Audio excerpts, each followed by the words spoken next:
جی السلام علیکم ورحمۃ اللہ۔ لکھا جی بلال رضی اللہ نے اذان نہ دی تو سورج طلوع نہ ہوا، اس بارے علماء کرام اپنی آراء بیان فرمائیں۔ محترم بھائی یہ بالکل جھوٹ ہے کہ بلال رضی اللہ نے اذان نہ دی تو سورج طلوع نہ ہوا، جھوٹ، بالکل گپ، بلکہ صحیح حدیث کے بھی خلاف۔ صحیح حدیث میں آتا ہے کہ ایک سفر میں نبی علیہ الصلوۃ والسلام کے ساتھ صحابہ تھے، اور وہاں پر بلال رضی اللہ کی ڈیوٹی لگی کہ یہ صبح سب کو اٹھائیں گے، اور ان کی بھی آنکھ لگ گئی تو نبی علیہ الصلوۃ والسلام بھی سو گئے۔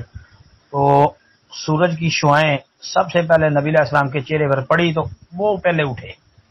سورج کی شعاعیں جب پڑی، سورج نکلا، اس کی کرنیں نبی علیہ الصلوۃ والسلام کے چہرے اقدس پہ پڑی، آپ علیہ الصلوۃ والسلام اٹھ گئے۔